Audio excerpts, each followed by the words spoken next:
नमस्कार, स्वागत छ यहाँहरूलाई नेपाल अनलाइन स्कुलको युट्युब च्यानलमा।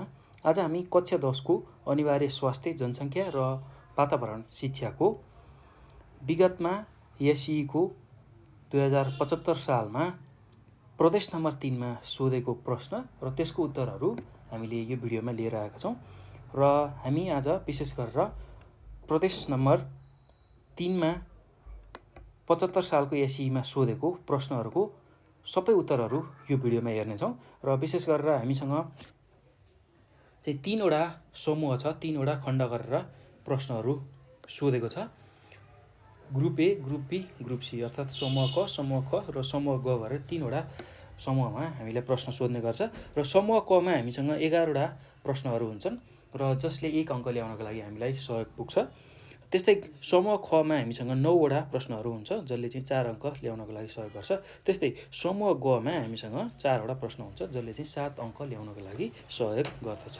ल, यो कुरा हामीले बुझ्नुपर्छ।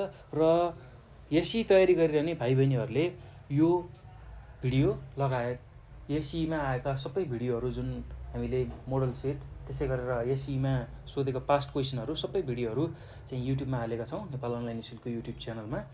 त्यो सबै भिडियोहरू राम्रोसँग हेरेर तयारी गर्नुभयो भने पक्कै पनि तपाईँहरूले एसईको आउँदो परीक्षामा राम्रो अङ्क प्राप्त गर्न सक्नुहुन्छ है त। ल, यति कुरा तपाईँहरूको जानकारीको लागि मैले दिएँ।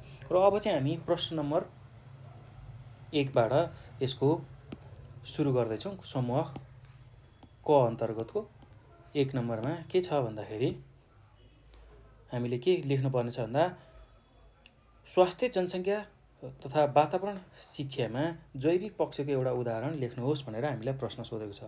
स्वास्थ्य, जनसङ्ख्या तथा वातावरण शिक्षामा जैविक पक्षको एउटा उदाहरणमा हामीले के लेख्न सकिन्छ भन्दाखेरि जैविक पक्ष भन्ने बित्तिकै अब के कुरा बुझिन्छ भन्दा जीवजन्तु अथवा बोट बिरुवा, जीवसँग सम्बन्धित, र त्यही कुरा हामीले लेख्नुपर्ने हुन्छ।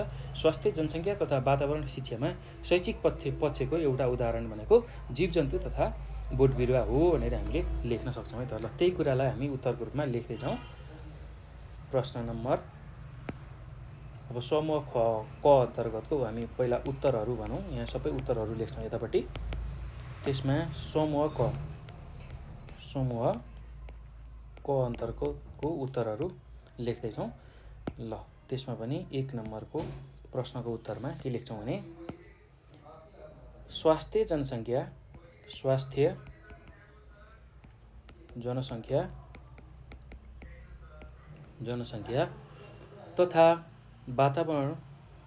तथा वातावरण शिक्षामा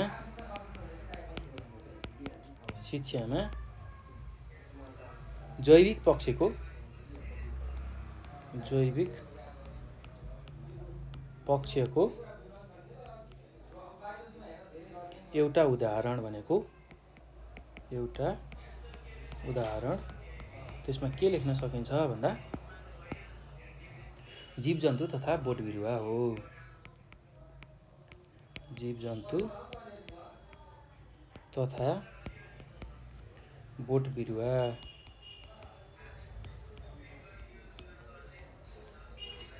हो भनेर हामीले लेख्न सक्छौँ है त। ल, अब यो पछि हामी प्रश्न नम्बर 2मा जाउँ। प्रश्न नम्बर 2मा के छ भन्दाखेरि उमेर विशिष्ट प्रजनन दर निकाल्ने सूत्र लेख्नुहोस् भनेर सोधेको छ।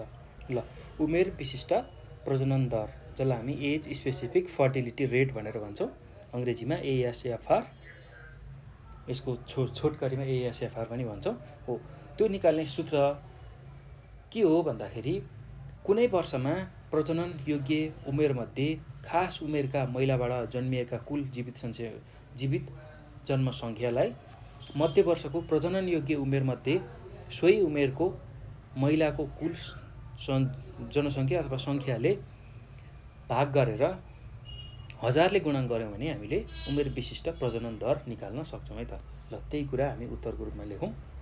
उमेर विशिष्ट प्रजनन दरको सूत्र 2 नम्बरको प्रश्नको उत्तरमा उमेर विशिष्ट प्रजनन दर को सूत्र। ल, उमेर विशिष्ट प्रजनन दरको सूत्र जसलाई हामी ASFR भनेर भन्छौँ अङ्ग्रेजीमा। ल अब यो निकाल्ने फर्मुला भनेको, यो निकाल्ने सूत्र भनेको कुनै वर्षमा प्रजनन योग्य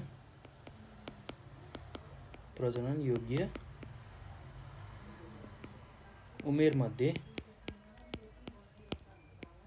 मध्ये खास उमेरका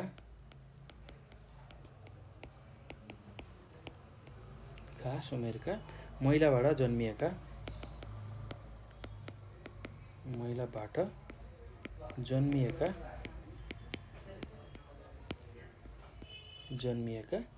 कुल जीवित जनसङ्ख्या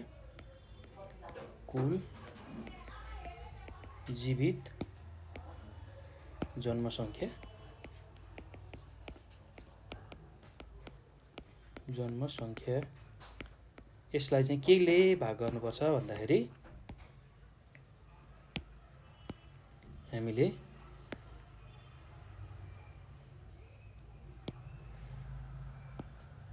यसलाई मध्य वर्षको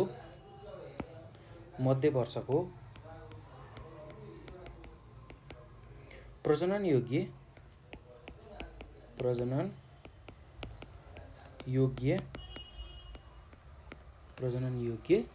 उमेर मध्ये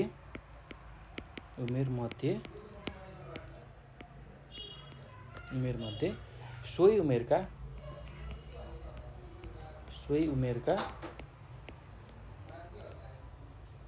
महिलाको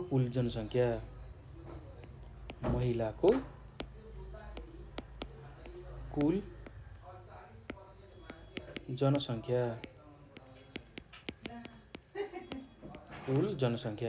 ल यतिले भाग गर्नु पर्यो र 1000ले गुणन गरियो भने चाहिँ हामीले उमेर विशिष्ट प्रजनन दर जसलाई हामी एज स्पेसिफिक फर्टिलिटी रेट र छोटकरीमा ASFR भनेर भन्छौँ त्यसलाई निकाल्न सक्छौँ है त। ल अब यस्तै गरी अब प्रश्न नम्बर 3 मा जाउँ। प्रश्न नम्बर 3 मा के भनेको छ भन्दाखेरि प्रश्न नम्बर 3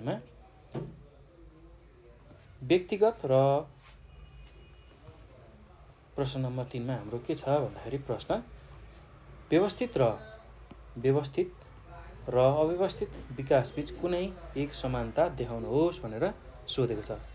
व्यवस्थित र अव्यवस्थित विकासबीच चाहिँ कुनै एउटा हामीले भिन्नता देखाउनु पर्ने छ। ल अब यसको भिन्नता भनेको यसको उत्तरमा के लेख्न सकिन्छ भने व्यवस्थित विकास स्थायी प्रकृतिको हुन्छ भने अव्यवस्थित विकास चाहिँ अस्थायी प्रकृतिको हुन्छ भनेर हामीले लेख्न सक्छौँ है त। ल प्रश्न नम्बर 3 को उत्तरमा हामीले के लेख्न सक्छौँ भन्दाखेरि व्यवस्थित विकास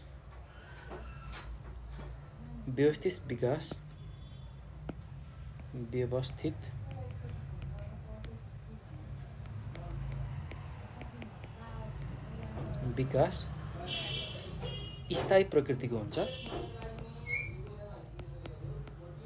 स्थायी प्रकारको हुन्छ भने अव्यवस्थित विकास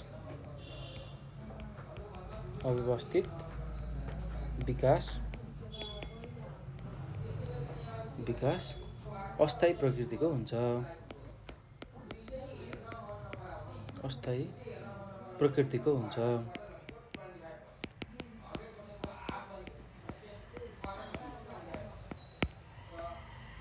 ल यति कुरा तपाईहरुले लेख्न सक्नुहुन्छ। अब प्रश्न नम्बर 4 मा जाउँ। प्रश्न नम्बर 4 मा के सोधेको छ भन्दाखेरि भाबर प्रदेश नेपालको कुन प्रदेशमा पर्छ भनेर सोधेको छ। ल अब यसको उत्तरमा हामीले के लेख्न सक्छौँ भने भाबर प्रदेश चाहिँ नेपालको तराई प्रदेशमा पर्दछ भनेर लेख्न सक्छौँ है त। ल यसको उत्तरमा प्रश्न नम्बर 4 को उत्तरमा भाबर प्रदेश चाहिँ कहाँ पर्छ भन्दाखेरि नेपालको तराई प्रदेशमा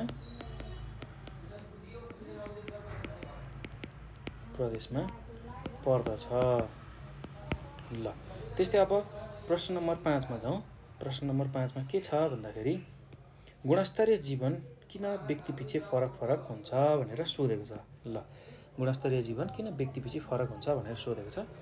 ल यसको उत्तरमा के लेख्न सकिन्छ भने हरेक व्यक्तिको इच्छा, चाहना तथा आवश्यकता फरक हुने भएकाले गुणस्तरीय जीवन व्यक्तिपछि फरक हुन्छ भनेर हामीले लेख्न सक्छौँ है त। ल त्यही कुरालाई लेखौँ। हरेक व्यक्तिको इच्छा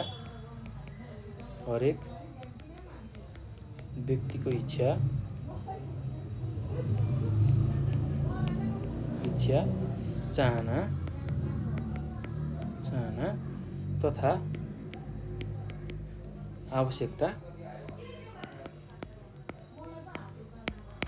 आवश्यकता फरक हुने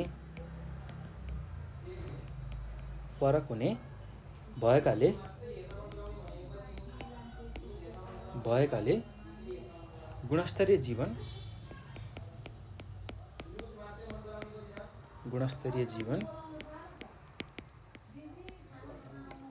व्यक्तिपछि फरक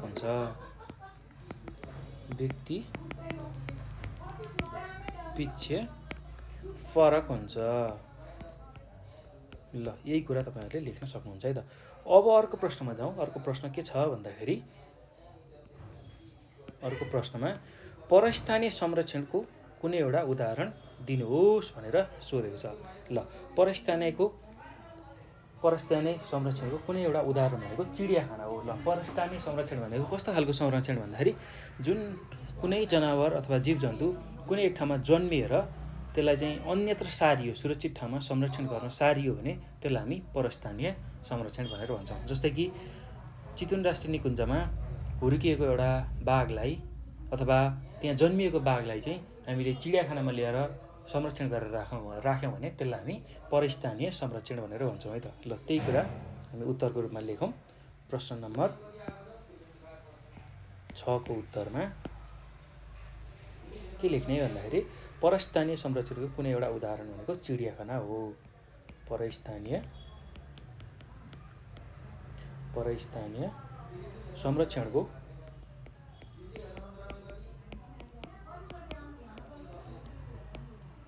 संरक्षणको कुनै एउटा उदाहरण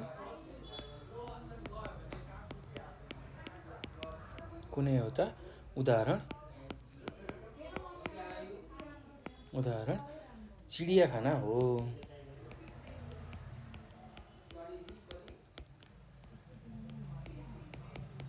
ल यति कुरा तपाईहरुले लेख्न सक्नुहुन्छ है त।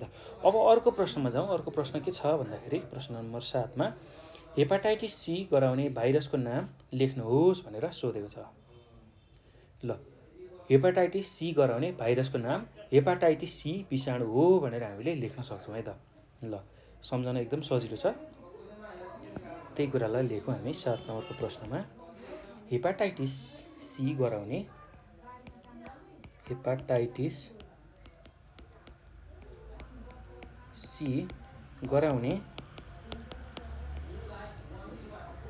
भाइरसको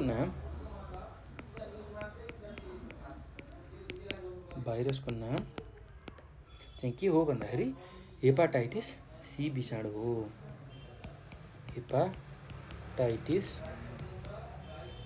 हेपाटाइटिस सी विषाणु हो।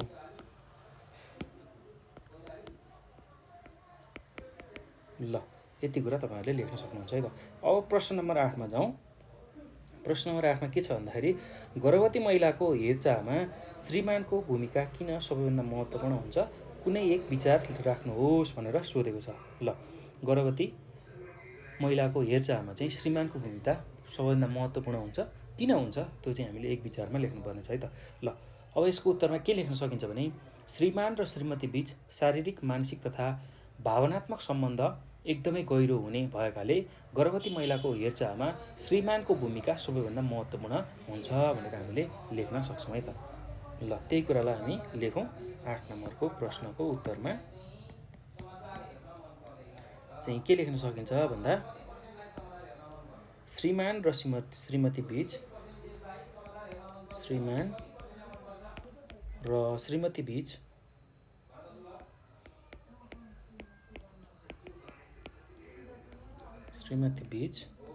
शारीरिक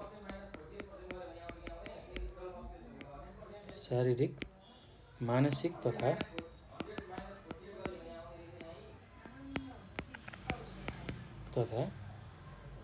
भावनात्मक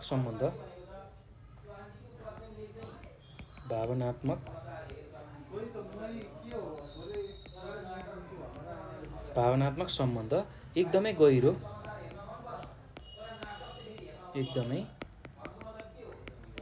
गहिरो हुने भएकाले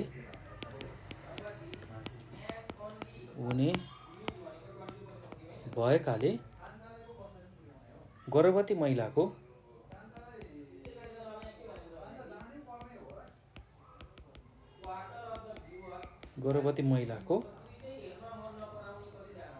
हेरचाहमा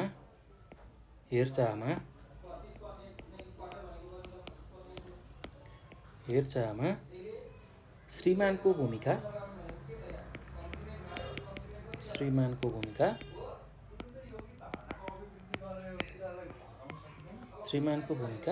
सबैभन्दा महत्त्वपूर्ण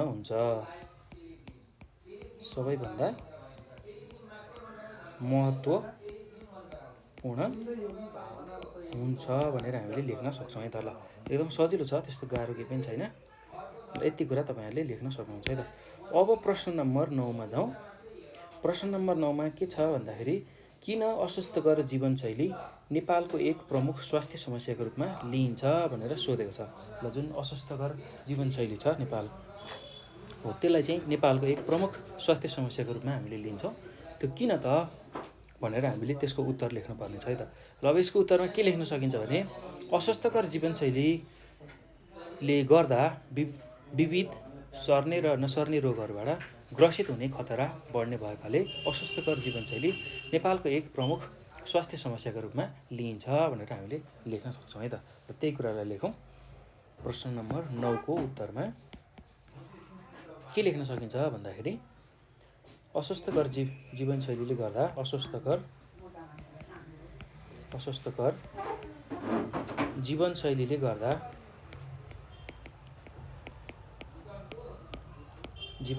गर्दा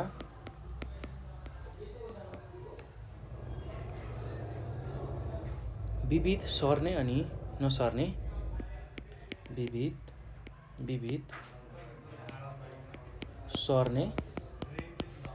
र नसर्ने रोगबाट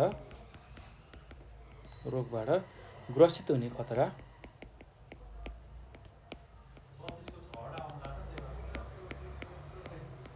खतरा बढ्ने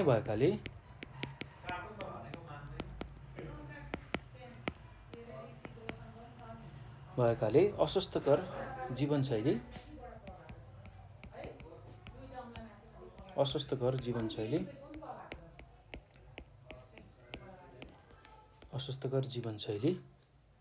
नेपालको एक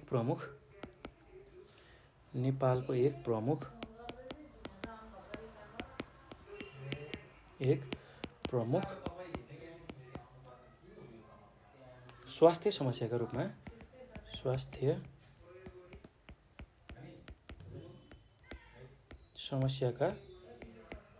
रूपमा लिइन्छ।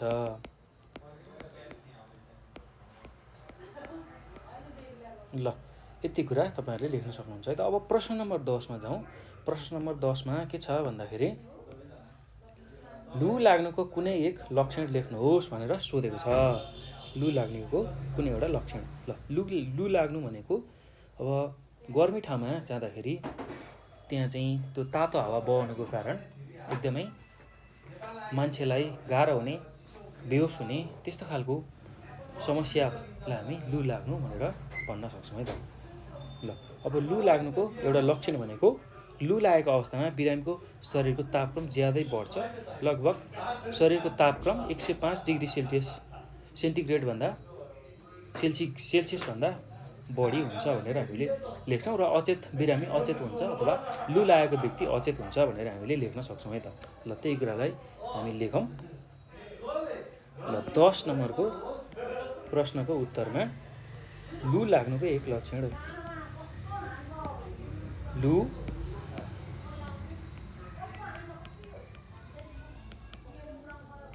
लु लाग्नुको कुनै एक लक्षण। ल कस्तो खालको लक्षण देखिन्छ लु लाग्दा त्यसलाई बुझौँ। लु लागेको बिरामीको लु लागेको बिरामीको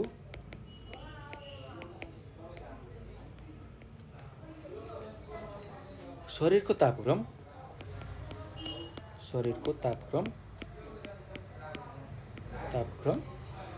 ज्यादै बढ्छ लगभग शरीरको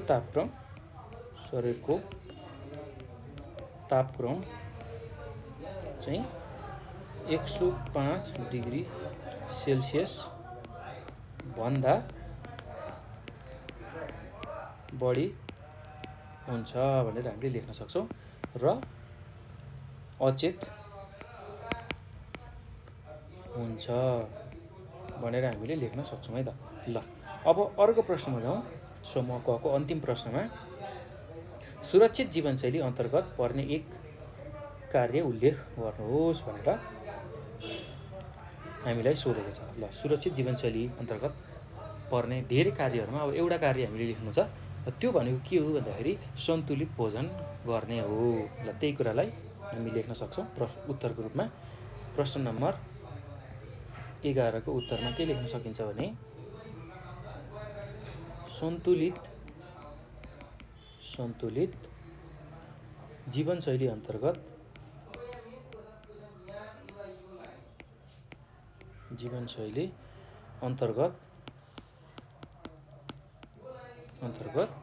पर्ने एक कार्य भनेको सन्तुलित भोजन गर्ने हो। सन्तुलित भोजन गर्ने हो भनेर हामीले लेख्न सक्छौँ है त। ल यति कुरा चाहिँ हामीले यसको उत्तरमा लेख्नु पर्यो। अब यो पछि हामी समूह ख अन्तर्गतको प्रश्न र त्यसको उत्तरहरू हेर्नेछौँ। समूह ख अन्तर्गतको प्रश्न उत्तरमा के कुराहरू छन् त्यसलाई हेर्दै जाउँ। ल अब पहिलो प्रश्नलाई हेरौँ। पहिलो प्रश्नमा के छ भन्दाखेरि स्वास्थ्य, जनसङ्ख्या र वातावरण शिक्षाका फाइदाहरू अथवा पक्षहरू के हुन् लेख्नुहोस् भनेर सोधेको छ। स्वास्थ्य, जनसङ्ख्या र वातावरण शिक्षाका पक्षहरू चाहिँ के हुन् त? त्यो पक्षहरूको बारेमा हामीले लेख्नुपर्ने छ।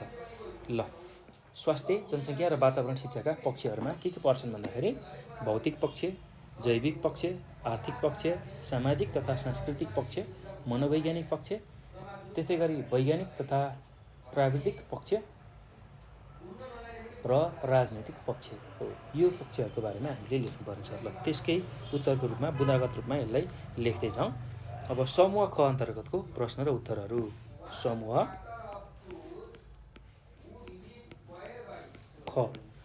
ख अन्तर्गतको प्रश्न र उत्तरहरूको बारेमा अब हामीले लेख्दैछौँ। ल समूह ख को पहिलो प्रश्न भनेको हाम्रो 11 नम्बरको 11 नम्बर हामीले गरेछौँ। 12 नम्बरको प्रश्न र त्यसको उत्तरमा के लेख्न सकिन्छ भने अब स्वास्थ्य, जनसङ्ख्या र वातावरण शिक्षाको पक्षहरू भनेको छ। त्यही पक्षहरूलाई हामी लेख्दै जाउँ। स्वास्थ्य, जनसङ्ख्या र वातावरण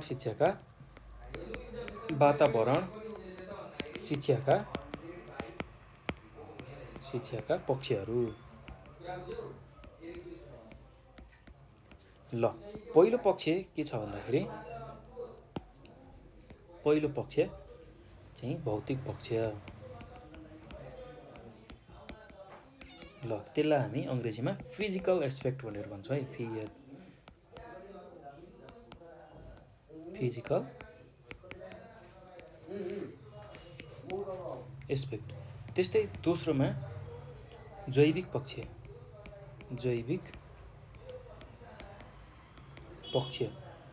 जसलाई हामी बायोलोजिकल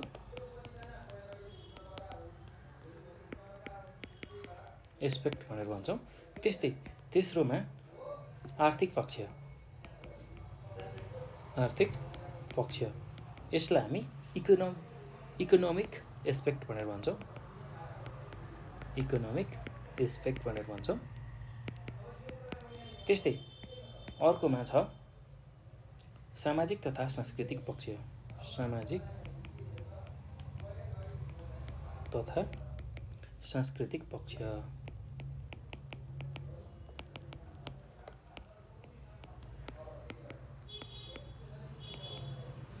ल यसलाई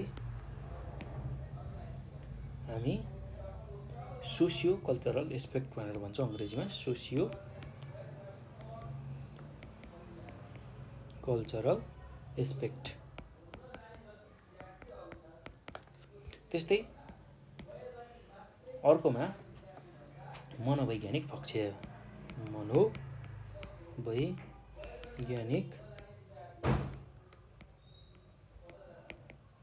पक्ष, जसलाई हामी साइकोलोजिकल एस्पेक्ट भनेर भन्छौँ।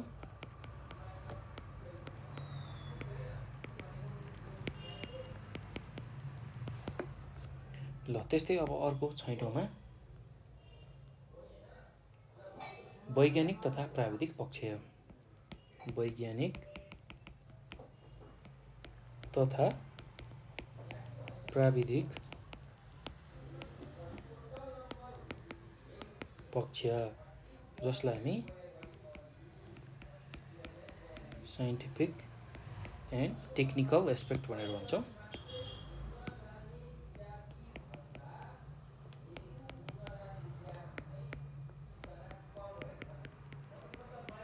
एस्पेक्ट भनेर भन्छौँ है त।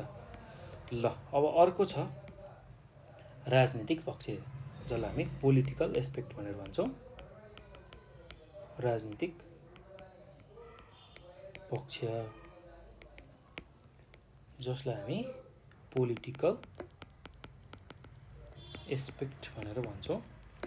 ल यति कुरा चाहिँ हामीले यसको उत्तरमा लेख्नु पर्यो है त। अब हामी अर्को प्रश्नमा जाउँ। प्रश्न नम्बर 13मा के सोधेको छ भन्दाखेरि कोरा जन्मदरलाई परिभाषित गर्नुहोस्।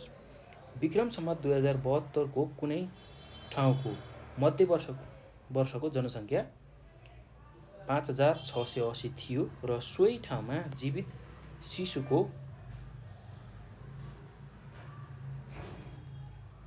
चाहिँ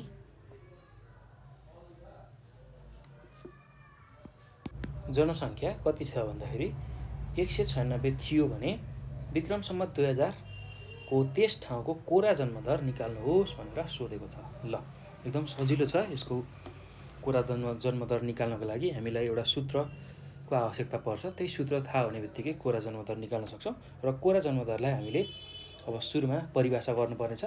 र कोरा जन्मदरलाई कसरी परिभाषित गर्न सकिन्छ भने कुनै ठाउँमा प्रति 1000 जनसङ्ख्यामा कुनै वर्षभरि जीवित जन्मिएका शिशुहरूको जुन सङ्ख्या छ त्यसलाई हामी कोरा जन्मदर भनेर भन्छौँ। यो सरल र प्रचलित विधि हो। यो तथ्याङ्क सहजै पाउन सकिन्छ भनेर हामीले लेख्न सक्छौँ। ल अब त्यसपछि कोरा जन्मदर निकाल्ने सूत्र भनेको हाम्रो के हुन्छ भन्दा जीवित शिशुहरूको सङ्ख्यालाई चाहिँ मध्य वर्षको कुल जनसङ्ख्याले भाग गर्ने र 1000ले गुणन गर्ने भने हामीले कोरा जन्मदर निकाल्न सक्छौँ है त। र त्यही कुरालाई हामी उत्तरको रूपमा लेख्दै जाउँ। प्रश्न नम्बर 13 को उत्तरमा के लेख्न सकिन्छ भने अब सुरुमा त कोरा जन्मदरलाई परिभाषित गरौँ है त। त्यसलाई कसरी लेख्न सकिन्छ भने कुनै ठाउँमा प्रति 1000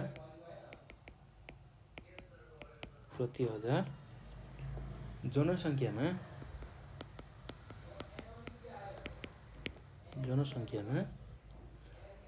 कुनै वर्षभरि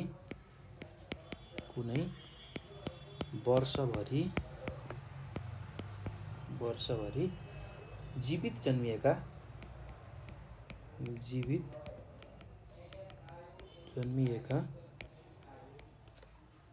शिशुहरूको सङ्ख्यालाई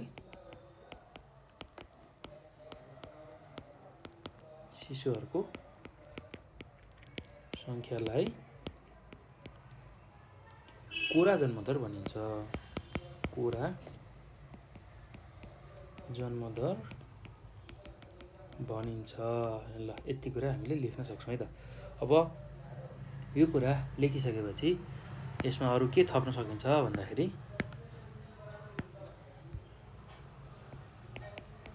यो सरल र प्रचलित विधि हो। प्रचलित विधि हो भनेर हामीले लेख्न सक्छौँ है त। त्यस्तै अब यसको तथ्याङ्क सहजै पाउन सकिन्छ त्यो पनि लेख्न सकिन्छ। यसको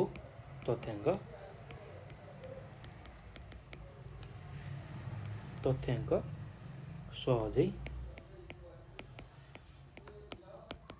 पाउन सकिन्छ। ल यति कुरा हामीले यसमा लेख्न सक्छौँ। अब यो पछि अर्को दोस्रो खण्डमा के कुराहरू दिएको छ भन्दाखेरि हामीलाई हिसाब सोधेको छ कोरा जन्मदर निकाल भनेर। ल त्यसमा के कुराहरू दिएको छ त्यो कुरा हामी लेखौँ। सुरुमा दिएको कुराहरूलाई लेखौँ। विक्रम सम्वत 2072 मा कुनै ठाउँमा मध्य वर्षको जनसङ्ख्या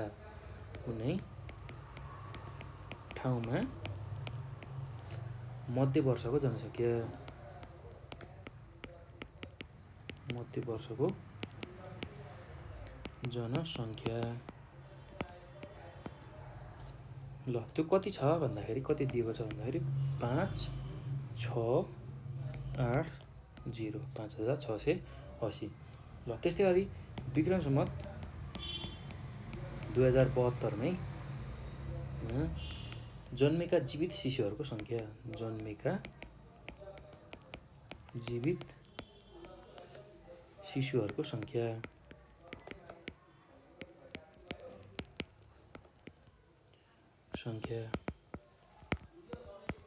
त्यो कति छ भन्दाखेरि त्यो 196 दिएको छ। ल अब यो हो भने हामीले कोरा जन्मदर निकाल्नु पर्नेछ। कोरा जन्मदर भनेको हामीलाई कति हुन्छ सोधेको छ विक्रम सम्वत 2072 सालको त्यही ठाउँको है त। अब हामीलाई के थाहा छ भन्दा सूत्र अनुसार कोरा जन्मदर निकाल्ने फर्मुला अथवा सूत्र भनेको कोरा जन्मदर निकाल्ने सूत्र भनेको के हुन्छ भन्दाखेरि जीवित शिशुहरूको सङ्ख्या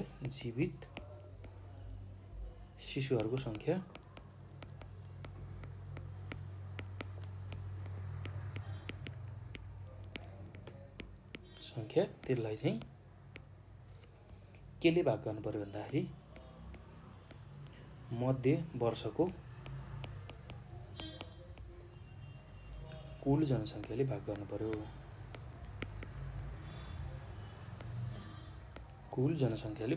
है त। कुल जनसङ्ख्याले भाग गर्नु पर्यो र के गर्नु पर्यो भन्दाखेरि 1000ले गुणन गर्नु पर्यो। ल अब हामीलाई 2072 सालमा जीवित शिशुहरूको सङ्ख्या कति दिएको छ भन्दाखेरि 196। त्यही कुरालाई लेखौँ 196। त्यसलाई मध्य वर्षको कुल जनसङ्ख्या भनेको हाम्रो कति छ भन्दा 5680 छ। 5680 छ र त्यसलाई 1000ले गुणन गर्नुपर्ने छ। ल अब यसलाई क्यालकुलेटरमा थिच्दाखेरि हामी कति पाउँछौँ भन्दा 34.50 पाउँछौँ र यो चाहिँ प्रति हजारमा गनिन्छ है। त्यो कुरा तपाईँहरूलाई थाहा नै छ र यदि थाहा पाउनु भएको छैन भने थाहा पाउनु होला। अब यसलाई कसरी लेख्न सकिन्छ भन्दाखेरि हामीले निष्कर्षमा तसर्थ त्यस ठाउँमा त्यो वर्ष कोरा जन्मदर 34.50 प्रति हजार हुन्छ भनेर हामीले लेख्न सक्छौँ है त। तसर्थ त्यस ठाउँमा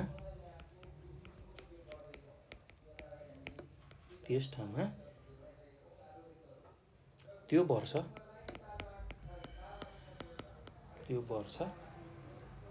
कोरा जन्मदर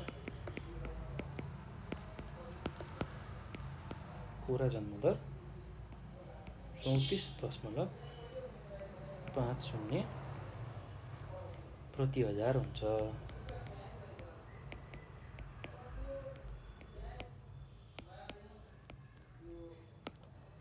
ल यति कुरा तपाईहरुले लेख्न सक्नुहुन्छ है त। अथवा अब अर्को यसमै अथवा भनेर अर्को प्रश्न सोधेको छ, तपाईहरुले या त हिसाब गर्न सक्नुहुन्छ अथवा अर्को प्रश्न के सोधेको छ भन्दाखेरि जनसङ्ख्या व्यवस्थापन भनेको के हो, जनसङ्ख्या व्यवस्थापनका उपायहरूलाई छोटकरीमा व्याख्या गर्नुहोस् भनेर सोधेको छ। ल अब जनसङ्ख्या व्यवस्थापन भनेको के हो अथवा हामीले जनसङ्ख्यालाई कसरी व्यवस्थापन गर्न सकिन्छ भनेर पनि यसलाई बुझ्न सक्छौँ, त्यो कुरा सोधेको छ। र जनसङ्ख्या व्यवस्थापनका उपायहरू चाहिँ के हुन् त्यो कुरालाई चाहिँ हामीले छोटकरीमा व्याख्या गर्नुपर्ने छ है त।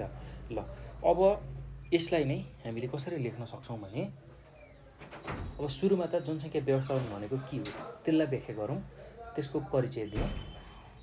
ल यसलाई कसरी लेख्न सकिन्छ जनसङ्ख्या व्यवस्थापनलाई भन्दाखेरि प्राकृतिक स्रोत अनुसार जनसङ्ख्यालाई सही रूपले वितरण गर्ने कार्यलाई जनसङ्ख्या व्यवस्थापन भनिन्छ।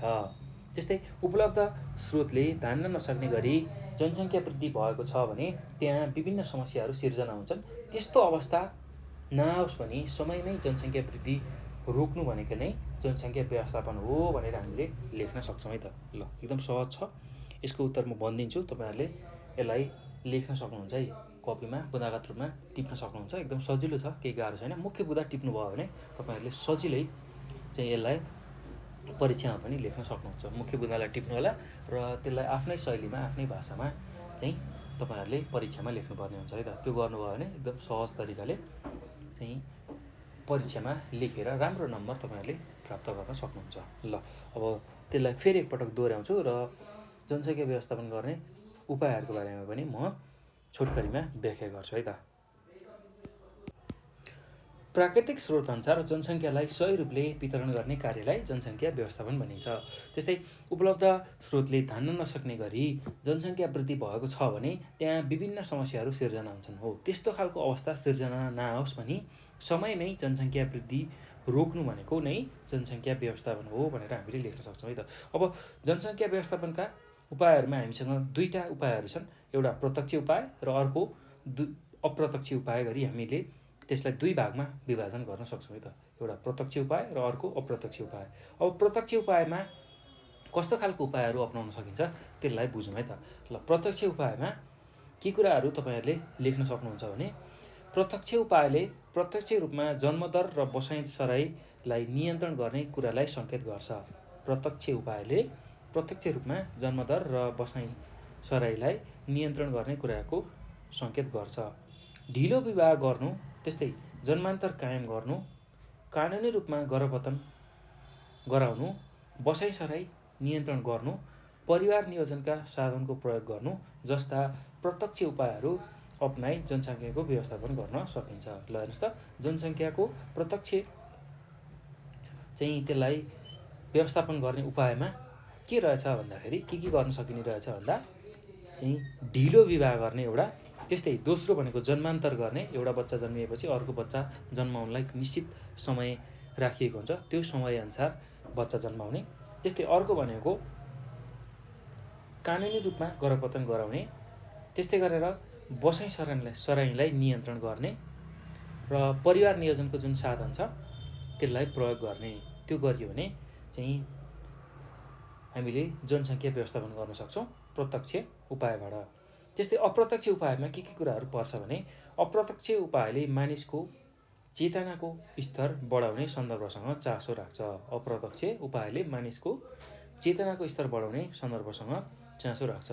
जनसङ्ख्या शिक्षालाई व्यापक बनाउनु, त्यस्तै शिक्षा प्राप्त गरी चेतना वृद्धि गर्नु, महिला सशक्तिकरणमा जोड दिनु, रोजगारी र पेसा व्यवसायमा सक्रिय हुनु अथवा रहनु जस्ता अप्रत्यक्ष उपायहरूलाई अपनाएर जनसङ्ख्या व्यवस्थापन गर्न सकिन्छ भनेर हामीले लेख्न सक्छौँ है त। ल अप्रत्यक्ष उपायमा के कुराहरू पर्ने रहेछ भन्दाखेरि मुख्यतः जनताको अथवा मानिसको चेतनाको स्तरलाई बढाउने कुरामा यसले चासो दिने रहेछ र जनसङ्ख्या शिक्षालाई व्यापक बनाउनु को लागि जुन शिक्षा दिइन्छ त्यसले चाहिँ चेतना वृद्धि गर्ने, त्यस्तै महिला सशक्तिकरणमा जोड दिने र रोजगारी र पेसा व्यवसायमा सक्रिय रहनु जस्ता चाहिँ अप्रत्यक्ष उपायहरू अपनाएर चाहिँ जनसङ्ख्या व्यवस्थापन गर्न सकिने रहेछ। ल त्यो कुरा हामीले बुझ्नुपर्छ है त। अब अर्को प्रश्नमा जाउँ। प्रश्न नम्बर 14मा के छ भने दिगो विकास भनेको के हो, दिगो विकासका कुनै एक सिद्धान्त संक्षेपमा व्याख्या गर्नुहोस् भनेर सोधेको छ। दिगो विकास भनेको के हो, पहिला त्यसलाई व्याख्या गर्नु छ हामीले, र दिगो विकासको कुनै एउटा सिद्धान्तलाई हामीले चाहिँ संक्षेपमा व्याख्या गर्नु छ। ल सुरुमा हामी अब दिगो विकासको बारेमा चर्चा गरौँ है त। दिगो विकासको परिचय अथवा परिभाषा लेखौँ। दिगो विकास भन्ने बित्तिकै के कुरा बुझ्नुपर्छ भने हामीले वातावरणलाई असर नपर्ने र लामो समयसम्म टिक्ने खालको विकासलाई नै दिगो विकास भनेर भनिन्छ।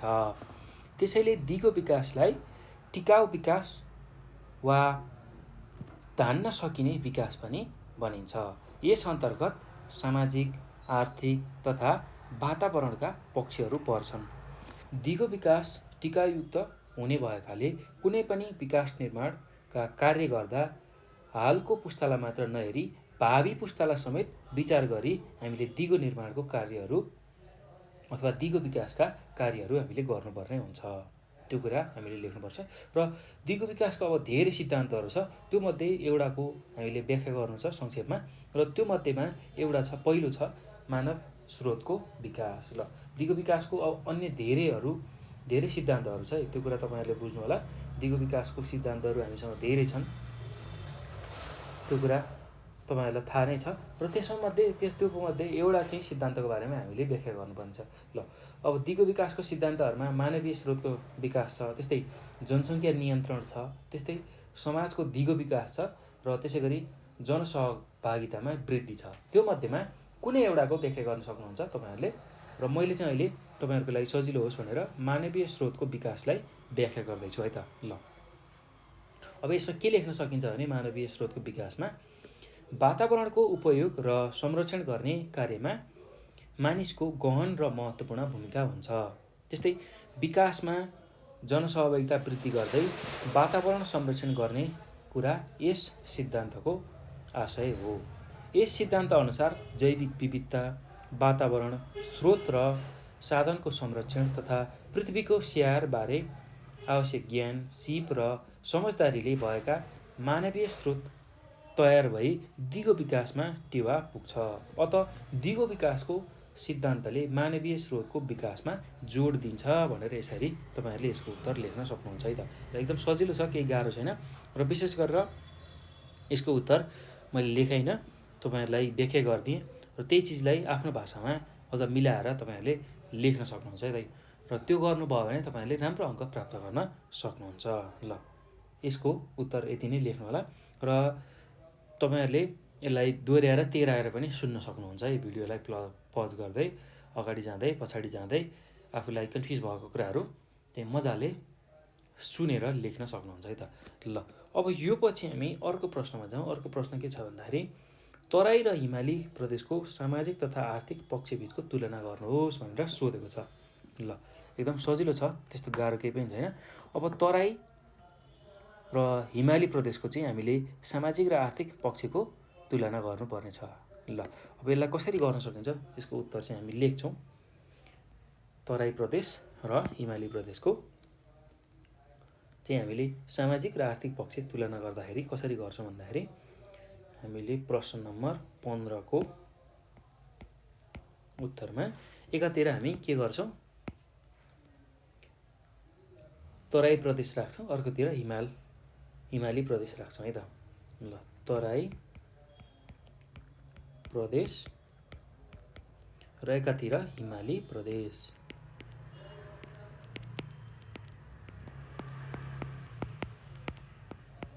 ल अब तराई प्रदेशमा हामीले के कुराको तुलना गर्नुपर्ने छ भन्दाखेरि सामाजिक तथा आर्थिक पक्ष,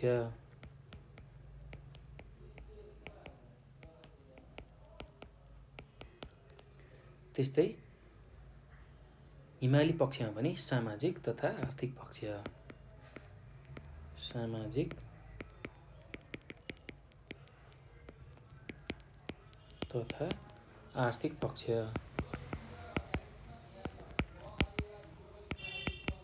ल अब यसको चाहिँ हामीले तुलना गर्नुपर्ने छ।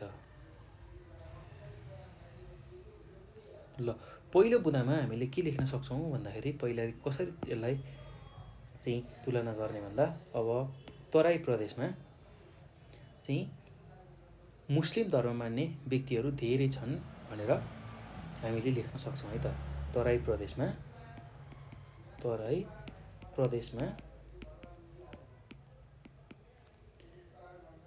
मुस्लिम धर्म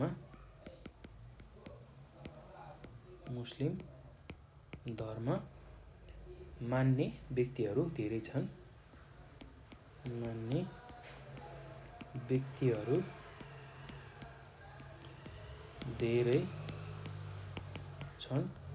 त्यस्तै अब हिमाली प्रदेशमा चाहिँ बौद्ध धर्म मान्ने व्यक्तिहरू धेरै छन्, त्यो कुरा लेख्न सकिन्छ है त। हिमाली प्रदेशमा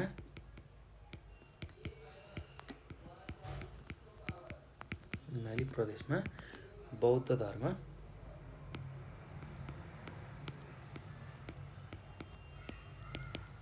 मान्ने व्यक्तिहरू धेरै छन्। ल त्यस्तै अब दोस्रो बुँदामा के लेख्न सक्नुहुन्छ भने तराई प्रदेशमा कृषि उत्पादन धेरै हुन्छ र कृषि नै मुख्य पेसा रहेको छ भनेर हामीले लेख्न सक्छौँ है त। तराई प्रदेशमा कृषि उत्पादन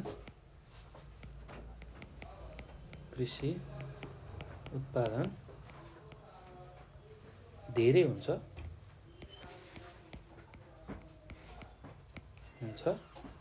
र कृषि नै मुख्य पेसा रहेको छ।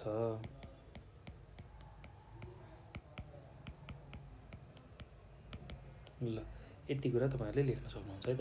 अब त्यस्तै हिमाली प्रदेशमा कृषि उत्पादन कम हुन्छ, त्यसैले पशुपालन व्यवसाय यहाँको मुख्य पेसा रहेको छ भनेर लेख्न सकिन्छ है त।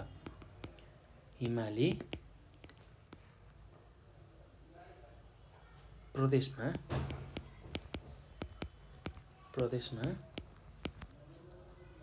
कृषि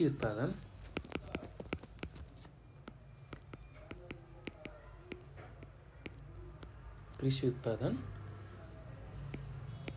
कम हुन्छ,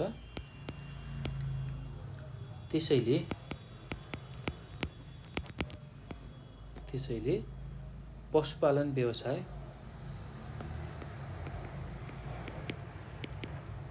पशुपालन व्यवसाय मुख्य पेसा रहेको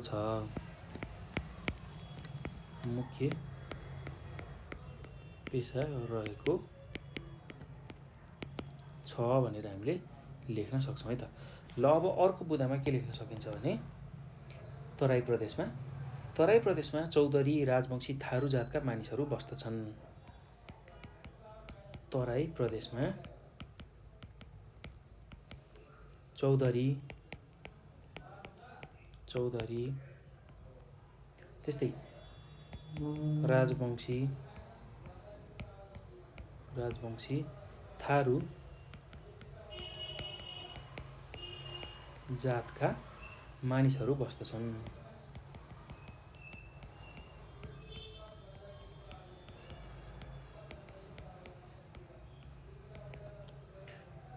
ल त्यस्तै गरी हिमाली क्षेत्रमा चाहिँ के लेख्न सकिन्छ भने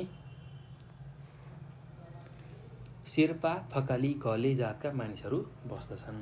ल त्यही कुरा लेखौँ हामी। एकदम सजिलो छ, केही गाह्रो छैन।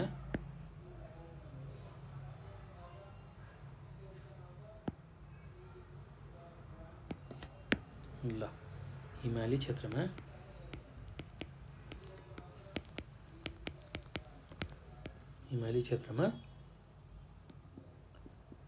अथवा प्रदेशमा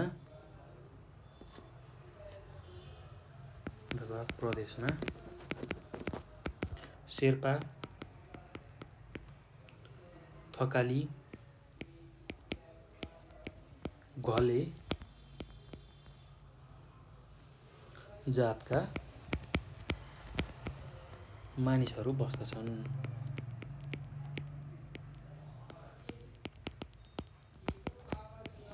ल अब अर्को बुँदामा लेखौँ ख नम्बरमा। तराई प्रदेशमा कृषि उत्पादन, पशुपालन, उद्योग धन्दा, पर्यटन, व्यापार जस्ता आर्थिक गतिविधि रहेका छन् भनेर लेख्न सकिन्छ। त्यस्तै हिमाली प्रदेशमा पशुपालन, पर्यटन, जडीबुटी सङ्कलन, फलफुलको उत्पादन आदि आर्थिक गतिविधि रहेका छन् भनेर हामीले लेख्न सक्छौँ है त।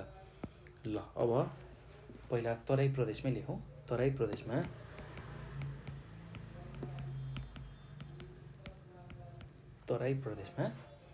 कृषि उत्पादन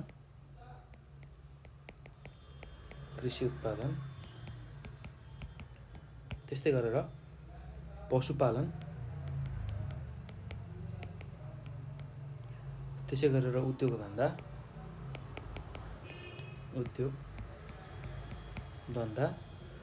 पर्यटन,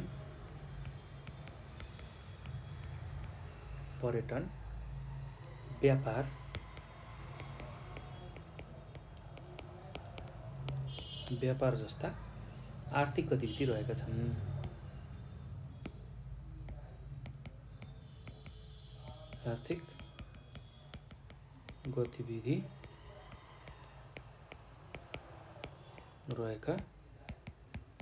भनेर हामीले लेख्न सक्छौँ है त। ल त्यस्तै अब हिमाली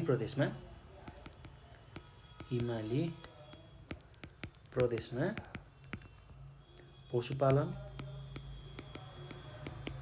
पशुपालन त्यस्तै गरेर पर्यटन,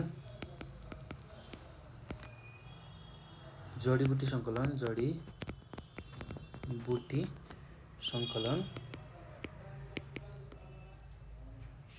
फलफुल उत्पादन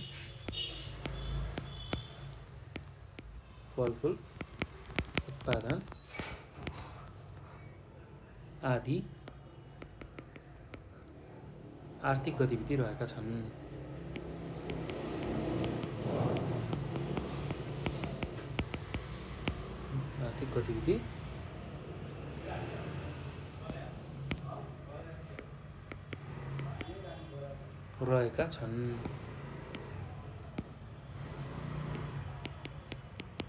ल यति कुरा हामीले लेख्न सक्छौँ है त। ल अब यो पछि हामी अर्को प्रश्नमा जाउँ।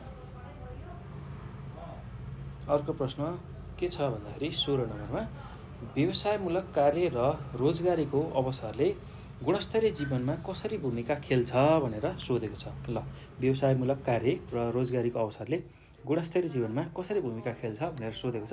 ल यसको उत्तरमा हामी के लेख्न सक्छौँ भने यसको उत्तर म लेखाउँदिनँ भाइ बहिनीहरू, तपाईँहरूले राम्रोसँग सुन्नु होला ध्यानपूर्वक, र यसरी सुन्नुभयो भने तपाईँहरूले सजिलैसँग लेख्न सक्नुहुन्छ है त। ल अब यसको उत्तरमा हामीले के लेख्न सकिन्छ भने व्यवसायमूलक कार्य र रोजगारीको अवसर बिना गुणस्तरीय जीवनको निर्माण गर्न सकिँदैन। परिवारका प्राय सबै सदस्यहरू व्यवसायमूलक कार्य र रोजगारीमा संलग्नताले एक आपसमा समझदारी, त्यस्तै गरी पारस्परिक सहयोग, सद्भाव, शान्ति र मेलमिलाप कायम हुने सम्भावना बढी हुन्छ। यसले परिवारको मूली वा दम्पतिले आफ्नो केटाकेटीलाई समयमा नै स्तरीय र गुणस्तरीय व्यवहारिक शिक्षा उनीहरूको चाहना अनुरूप दिन सक्छ र परिवारलाई दीर्घकालीन उपलब्धि प्राप्त भई परिवारको जीवनस्तर उकास्न मद्दत पुग्छ। आफ्नो केटाकेटीलाई स्तरीय शिक्षा प्रदान गरी जीवनका जुन विविध पक्षमा जस्तै समसामयिक ज्ञान, सिप र दक्षताको विकास गरी त्यसलाई उचित ढङ्गले आफ्नो जीवनमा उतार्न सक्दछ। त्यस्तै विभिन्न प्रतिस्पर्धामा भाग लिई आफ्ना लागि रोजगारी प्राप्त गर्न सक्दछन्। यसबाट भविष्यमा आर्थिक आय आर्जनमा संलग्न भई परिवारको जीवनस्तर माथि पुर्याउन सक्षम बन्दछ र गुणस्तरीय जीवन यापनमा पनि सहयोग पुग्दछ भनेर लेख्न सक्नुहुन्छ है त। ल एकदम सजिलो छ, त्यस्तो गाह्रो केही पनि छैन। जसले चाहिँ व्यवसायमूलक अथवा रोजगारीको कार्य गर्छ त्यसले चाहिँ आम्दानीको स्रोतहरू अर्थात् जुन पैसा कमाउने स्रोतहरूमा लागेपछि पक्कै पनि पैसा आउँछ। पैसा आइसकेपछि जुन आधारभूत आवश्यकताहरू त्यो सहजै पुरा गर्न सकिन्छ। त्यस्तै चाहे अनुरूप छोराछोरीलाई राम्रो शिक्षा दीक्षा दिन सकिन्छ, जसले गर्दा उनीहरूले रोजगारीको अवसरहरू प्राप्त गर्न सक्छन् र त्यही रोजगारीको अवसर प्राप्तबाट फेरि जीवनस्तर उकास्न अर्थात् गुणस्तरीय जीवनलाई व्यतीत गर्न सहयोग पुर्याउँछ भनेर तपाईँहरूले लेख्न सक्नुहुन्छ है त। ल केही गाह्रो छैन। अब यो पछि हामी अर्को प्रश्नमा जाउँ।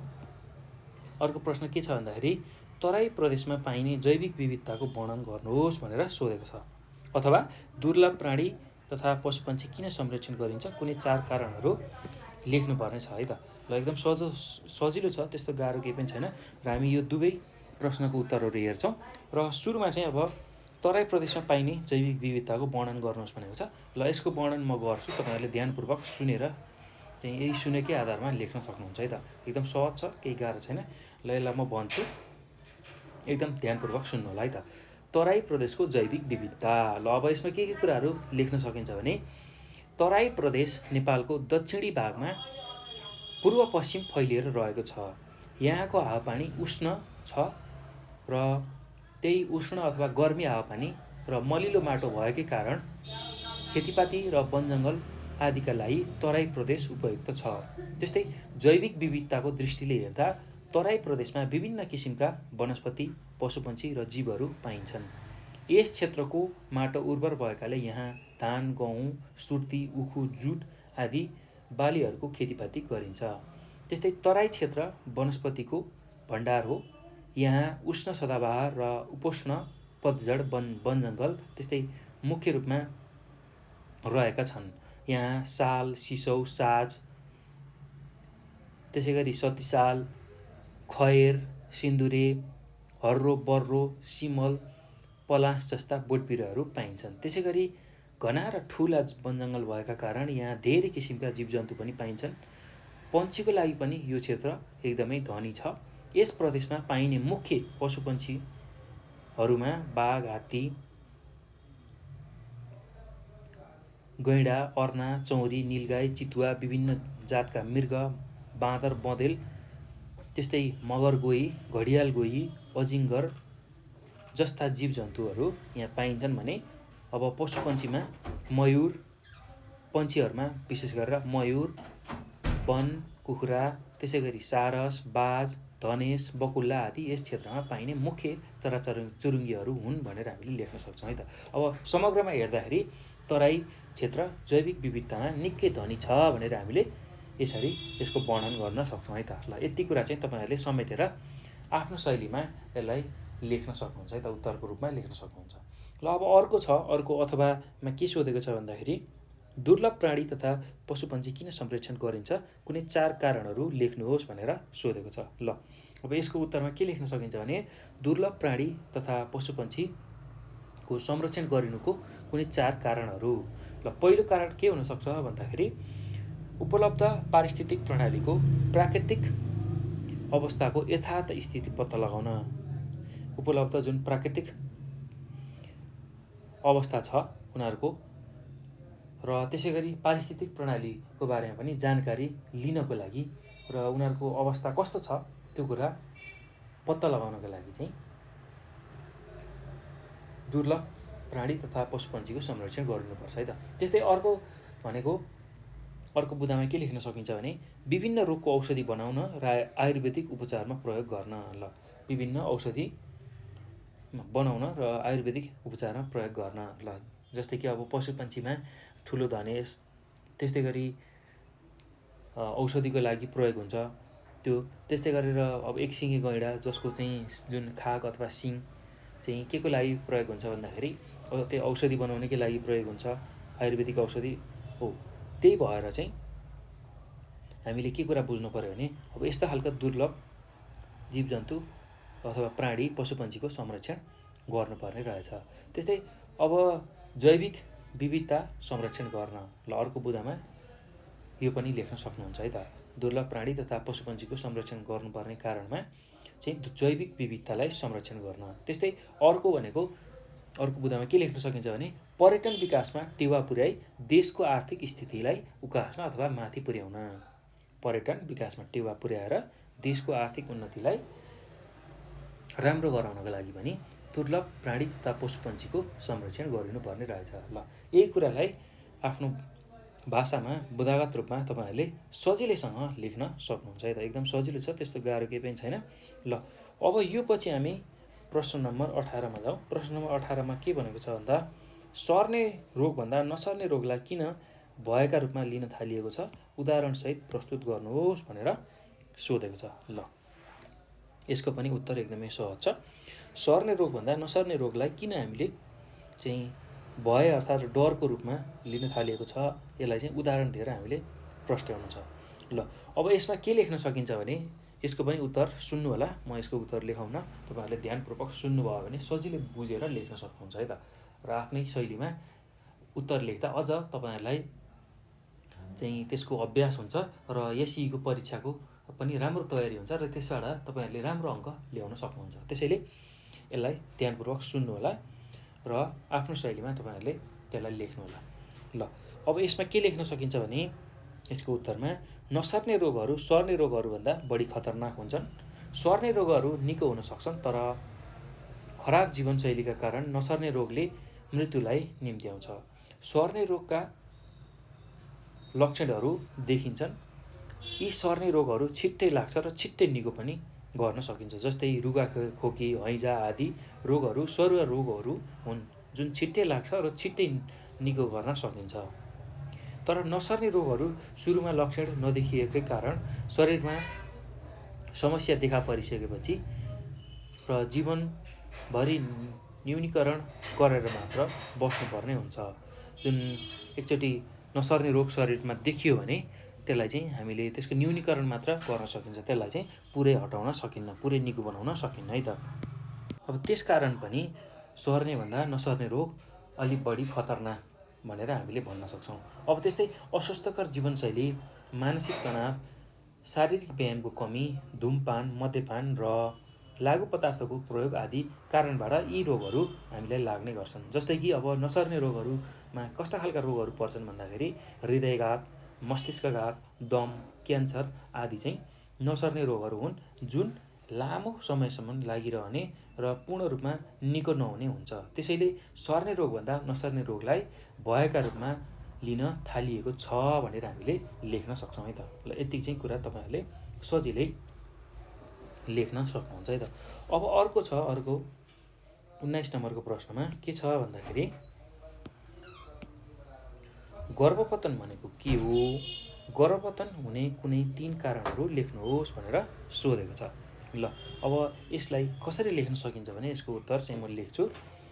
ल यसको उत्तरमा के लेख्न सकिन्छ भने 19 नम्बरको प्रश्नको उत्तरमा गर्भ रहेको 22 हप्ता नपुग्दै भ्रूण जिउँदो वा मृत अवस्थामा शरीर बाहिर निस्कनुलाई हामी गर्भपतन भनेर भन्छौँ। नेपालमा गर्भपतनलाई चाहिँ अवस्थाजन्य कानुनी मान्यता प्राप्त चाहिँ दिएको छ, मान्यता दिएको छ। कानुन व्यवसायअनुसार गर्भवती महिलाको खुसीमा 12 हप्तासम्मको भ्रूणलाई गर्भपतन गराउन सकिन्छ। अब गर्भपतन हुने कुनै 3 कारणहरू चाहिँ के हुन् हामीलाई त्यो पनि सोधेको छ र त्यसको उत्तरमा के लेख्न सकिन्छ भने गर्भको शिशुमा विकृति देखिनु र आमाको ज्यानमा खतरा भएमा त्यति बेला हामीले गर्भपतन गराउनुपर्ने हुन्छ। त्यस्तै आमालाई दीर्घ रोगहरू र भाइरसजन्य कडा रोगहरू लाग्यो भने त्यति बेला पनि हामीले गर्भपतन गराउनुपर्ने हुन्छ। र अर्को भनेको गर्भावस्थामा पाठेघरमा चोट लाग्यो भने त्यति बेला पनि गर्भपतन गराउनुपर्ने हुन्छ है त। ल त्यो कुरा चाहिँ हामी अब बुदागत रूपमा लेख्दै जान्छौँ। अब सुरुमा त गर्भपतन भनेको के हो त्यसको हामीले व्याख्या गर्नुपर्ने छ। र गर्भ रहेको गर्भ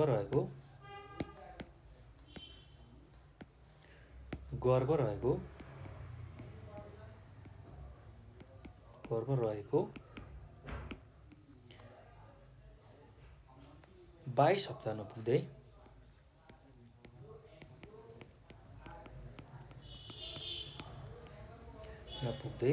भ्रूण भ्रूण जिउँदो वा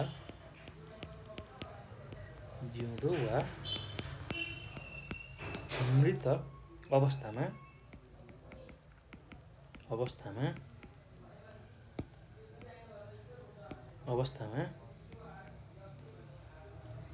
शरीर बाहिर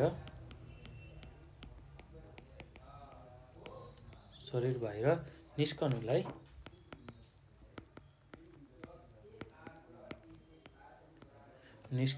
गर्भपतन भनिन्छ।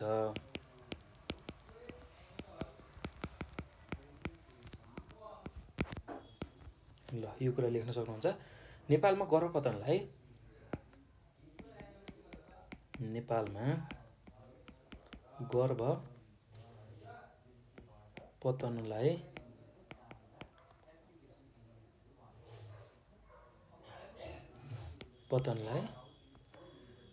अवस्थाजन्य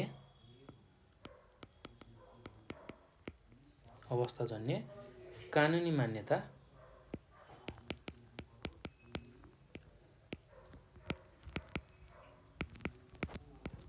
मान्यता मात्र दिइएको छ।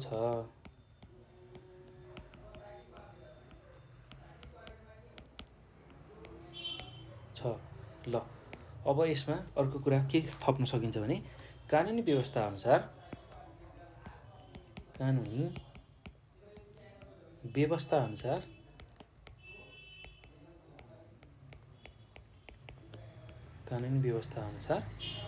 गर्भवती महिलाको खुसीमा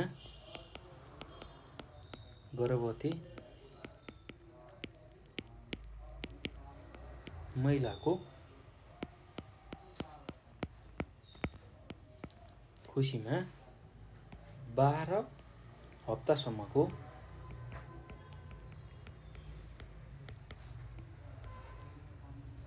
भ्रूणलाई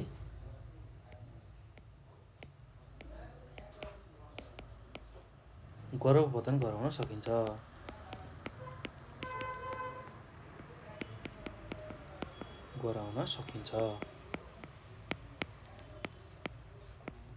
ल यति कुरा तपाईहरुले लेख्न सक्नुहुन्छ है त। ल केही गाह्रो छैन। अब यो पछि हामीले अर्को कुरा के लेख्न पर्ने छ भन्दाखेरि गर्भपतन हुने 3 कारणहरू लेख्नु पर्ने छ है त। गर्भपतन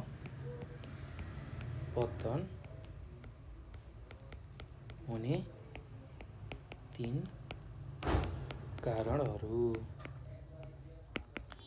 ल पहिलो कारण के हुन सक्छ भन्दाखेरि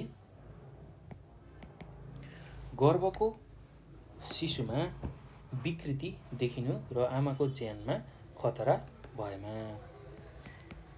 गर्भको शिशुमा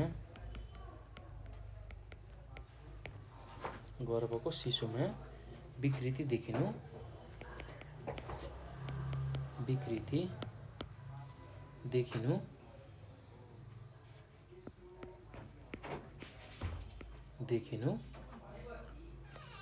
र आमाको ज्यानमा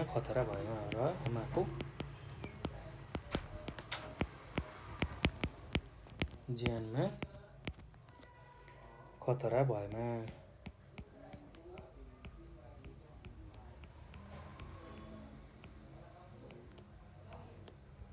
ल त्यस्तै अर्को कारण भनेको आमालाई दीर्घ रोगहरू र भाइरसजन्य कडा रोगहरू लागेमा। आमालाई दीर्घ रोगहरू र भाइरसजन्य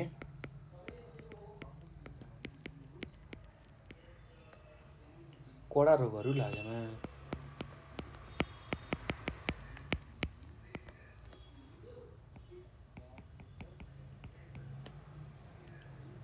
त्यस्तै अर्को मुद्दामा के लेख्न सक्नुहुन्छ भने गर्भावस्थामा पाठेघरमा चोट लागेमा।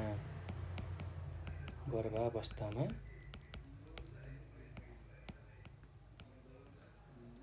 पाठेघरमा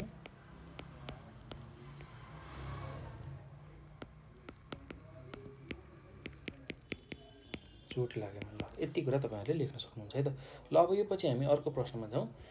20 नम्बरको प्रश्न के छ भन्दाखेरि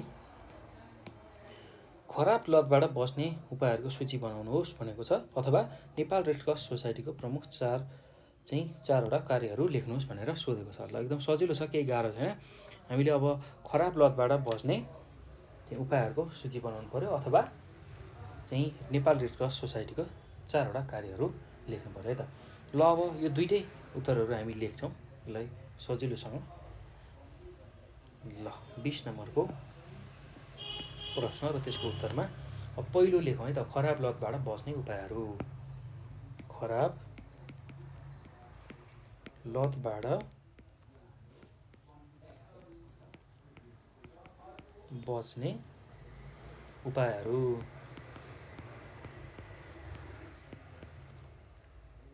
ल अब पहिलो के गर्न सकिन्छ खराब लतबाट बस्नु भने, खराब लतमा लागेको व्यक्ति वा साथीहरूको सङ्गत नगर्ने।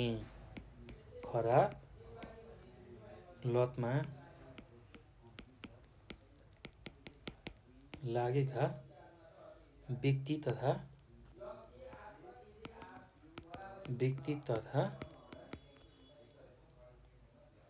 साथीहरूको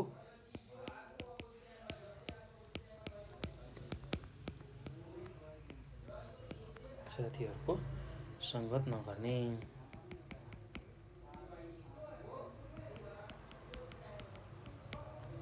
त्यस्तै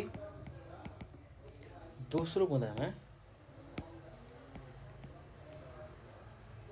मोबाइल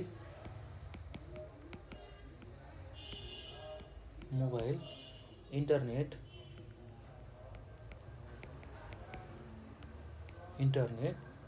टिभी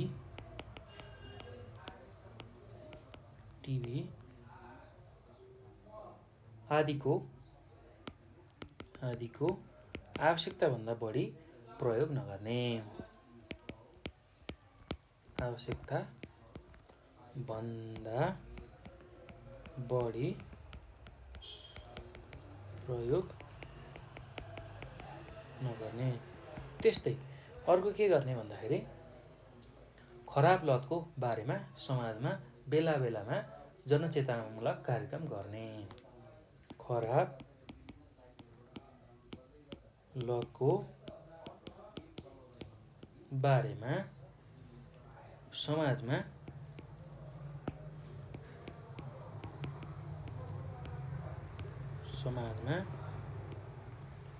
बेला बेलामा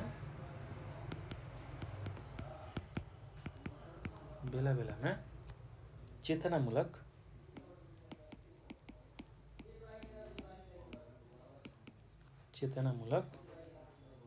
कार्यक्रम गर्ने।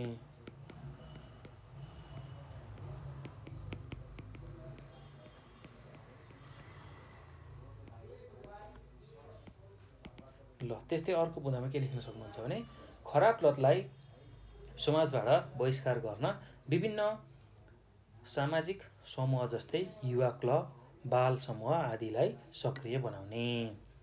खराब लतलाई समाजबाट बहिष्कार गर्न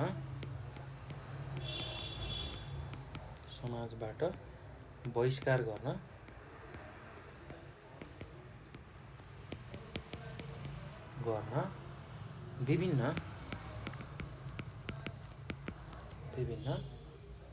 सामूहिक अथवा सामाजिक समूह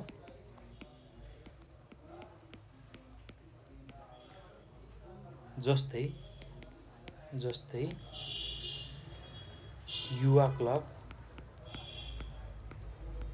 त्यस्तै बाल समूह आदिलाई सक्रिय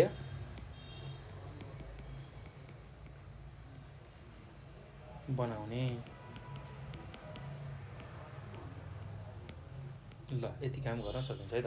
अब यसको अर्को अरमा अथवामा के सोधेको छ भन्दा, नेपाल रेड क्रस सोसाइटीका प्रमुख 4वटा कार्यहरू सोधेको छ। ल त्यसलाई पनि लेखौँ। अथवा नै नेपाल रेड क्रस सोसाइटीका 4वटा कार्यहरू।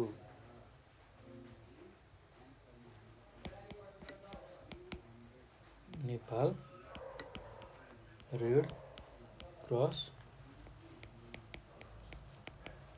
सोसाइटीका 4वटा कार्यहरू। ल अब पहिलो काम के गर्छ भन्दा नेपाल रेड क्रस सोसाइटीले पहिलो काम यसलाई के कसरी लेख्न सकिन्छ भने एम्बुलेन्स सेवा प्रदान गर्ने। एम्बुलेन्स सेवा प्रदान गर्ने। त्यस्तै दोस्रो के काम गर्छ भन्दाखेरि दैविक प्रकोपबाट पीडित जनताहरूलाई उद्धार गर्ने तथा बिरामीलाई आवश्यक पर्ने रगत उपलब्ध गराउने। ल दैवी प्रकोपबाट पीडित जनतालाई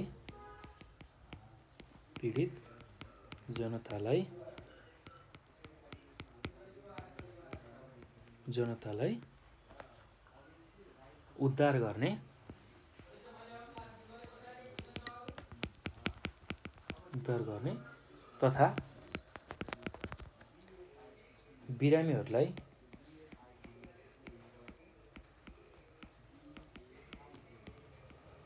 बिरामीहरूलाई आवश्यक पर्ने रगत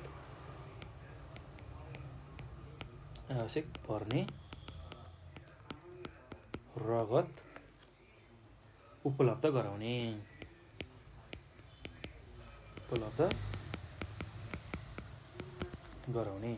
ल त्यस्तै अर्को के गर्छ भन्दा नेपाल रेड क्रस सोसाइटीले सामुदायिक परियोजना अन्तर्गत स्वास्थ्य र सरसफाइ त्यसै गरी आयमूलक कार्य जस्ता कार्यहरू सञ्चालन गर्ने। सामुदायिक परियोजना अन्तर्गत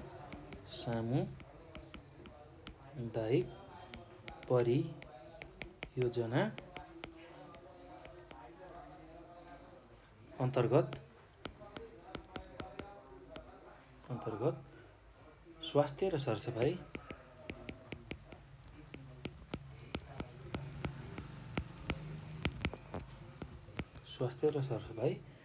आयमूलक कार्य जस्ता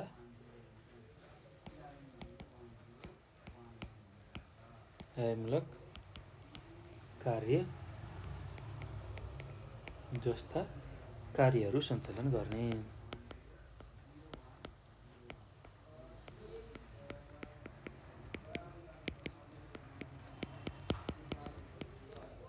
त्यस्तै अर्को बुँदामा के लेख्न सकिन्छ भने गरिबहरूलाई आधारभूत आवश्यकताका सामग्रीहरू वितरण गर्ने। गरिबहरूलाई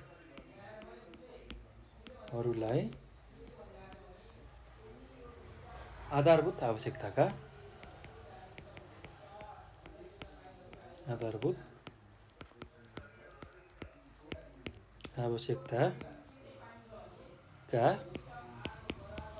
सामग्रीहरू वितरण गर्ने। ल यति कुरा लेख्न सक्नुहुन्छ है त। ल यो सँगसँगै हामीले समूह ख को सबै प्रश्न र त्यसको उत्तरहरू गऱ्यौँ। अब हामी समूह ग को प्रश्न र त्यसको उत्तरहरूको बारेमा चर्चा गर्छौँ है त।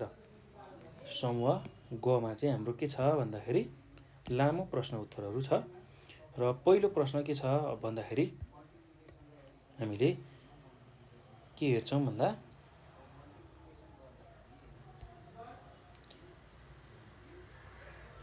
ठोस फोहोर मैलाको परिचय दिनुहोस् भनेर सोधेको छ। ठोस फोहोर मैलाको परिचय दिनुहोस् भनेर सोधेको छ र अर्को कुरा के छ भन्दाखेरि ठोस फोहोर मैलाको परिचयमा हामीले त्यो लेख्नुपर्ने छ र अर्को भनेको तपाईको आफ्नो ठाउँमा ठोस फोहोर व्यवस्थापन कसरी गर्नुहुन्छ भनेर सोधेको छ प्रश्नले। ल त्यही कुरालाई हामीले लेख्छौँ। पहिला त ठोस फोहोर मैलाको परिचय दिनु पर्यो र आफ्नो ठाउँमा तपाईको आफ्नो ठाउँमा त्यसलाई कसरी व्यवस्थापन गर्नुहुन्छ त्यही कुरा हामीलाई सोधेको छ है त।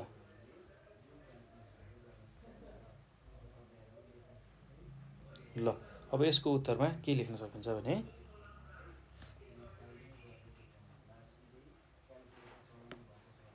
ठोस फोहोर मैलाको पहिला परिचय दिनु पर्यो र त्यसलाई कसरी व्यवस्थापन गर्न सकिन्छ त्यो कुरा पनि हामीले लेख्छौँ है त।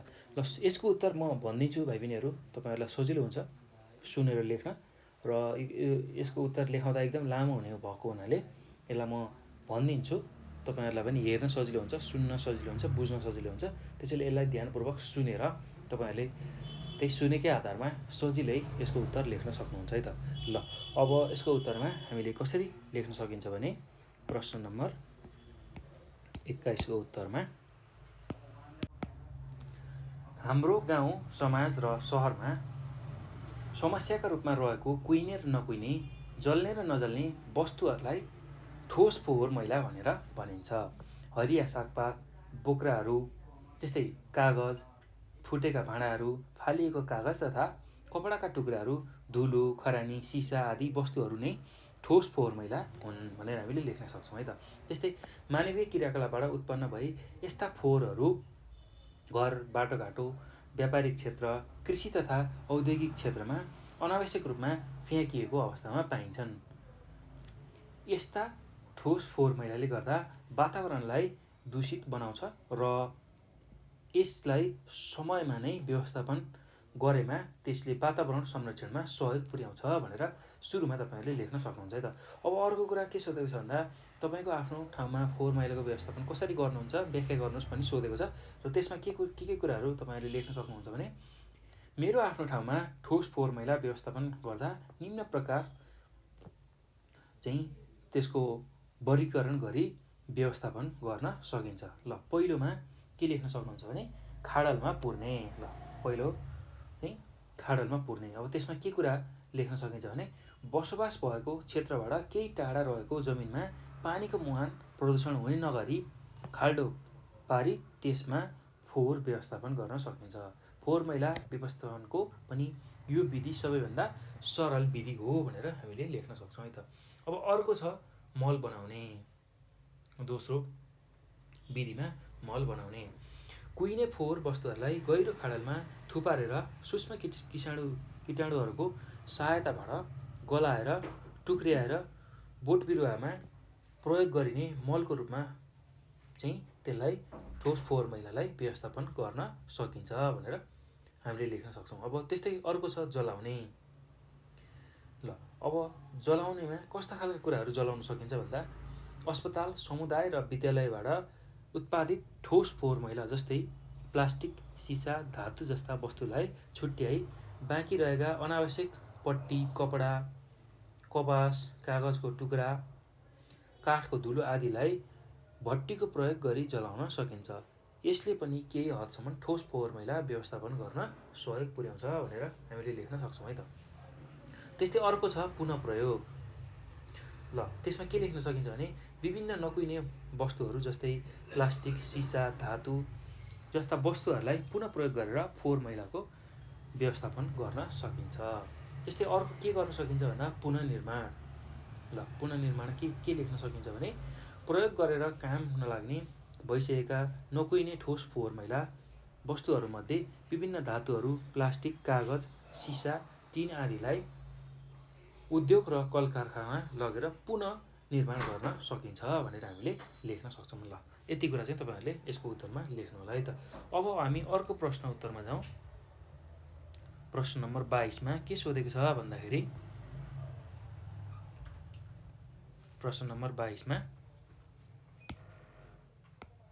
वातावरण संरक्षण गर्ने उपाय उल्लेख गर्दै कुनै दुईको वर्णन गर्नुहोस् भनेर सोधेको छ। ल वातावरण संरक्षण गर्नको लागि के कुराहरू गर्न सकिन्छ भन्दा ती कुरालाई हामीले लेख्न सक्छौँ। प्रश्न नम्बर 22 को उत्तरमा चाहिँ वातावरण संरक्षणका प्रमुख उपायहरू। ल म यसको बुँदागत रूपमा लेखिदिन्छु र त्यसको व्याख्या गरिदिन्छु, यसलाई सुन्नु होला है त। वातावरण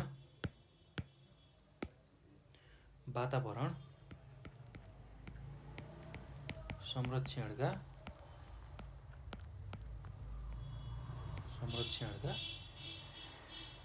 प्रमुख उपायहरू।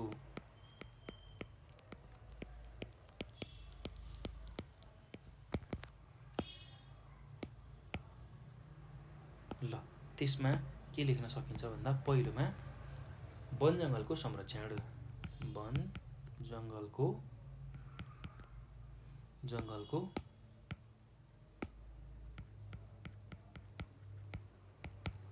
संरक्षण।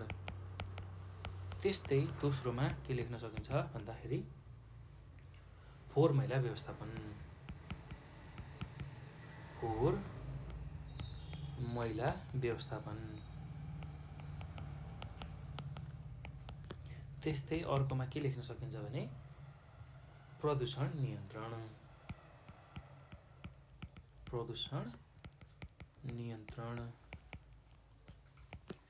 त्यस्तै अर्कोमा के लेख्न सकिन्छ भने भू संरक्षण।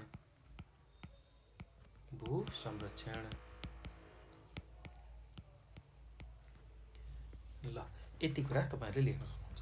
ल अब यसमध्ये कुनै दुईटाको हामीले व्याख्या गर्नुपर्छ। ल अहिले सुरुमा म वन जङ्गलको संरक्षणको व्याख्या गर्छु, त्यसपछि फोहोर मैला व्यवस्थापनको व्याख्या गर्छु है त। ल वन जङ्गलको संरक्षणमा तपाईहरुले के लेख्न सक्नुहुन्छ भने वन जङ्गल वातावरणको प्रमुख स्रोत हो।